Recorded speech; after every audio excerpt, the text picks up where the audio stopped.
গ্রেফতার করতে হবে মহিলা আন্দোলন চলছেই মহিলা আন্দোলন চলছেই লড়াই চাই।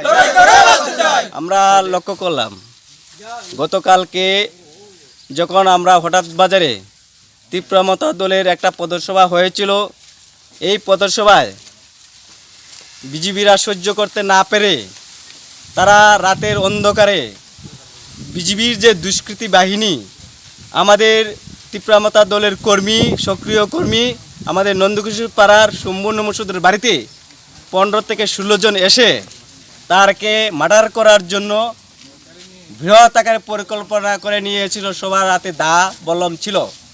সম্পূর্ণ মসুদরে না পাওয়াতে তার যে কলের যে বাউন্ডারি টিনের ছিল ওটাকে ভেঙে ফেলে চুরমার করে এবং সাইডে পেটে যে গাছগুলা ছিল দাও দুই কেটে ফেলে এবং সাইকেলগুলোকে ভেঙে চুরমার করে তারা নিমিষে চলে যায়।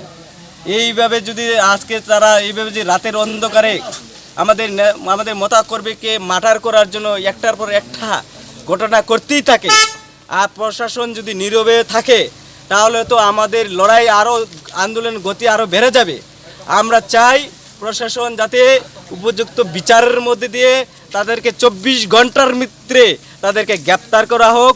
প্রশাসনের কাজ করুক, আইনের কাজ করুক, যাতে এলাকার মানুষ শান্তির সম্প্রীতির মধ্যে দিয়ে মানুষ যাতে থাকতে পারে সেই দিকে আমরা লক্ষ্য করে আমরা এখন বিক্ষোভ মিছিল সামিল। এই বিশেষটা আমরা গতকালকে যখন বিজিবিরা রাতের অন্ধকারে আমাদের প্লেস্টুন চিরে ফেলেছিল, সকালবেলা যখন প্রশাসন এসেছিল পুলিশের তরফ থেকে, আমরা তাদেরকে জানাই যে বিজিবি দুষ্কৃতীরা আমাদের প্রচারের যে সাজসজ্জা ছিল তারা নষ্ট করে ফেলেছে, তাদেরকে উপযুক্ত শাস্তির মাধ্যমে আইনের মাধ্যমে তারা ব্যবস্থা করুক।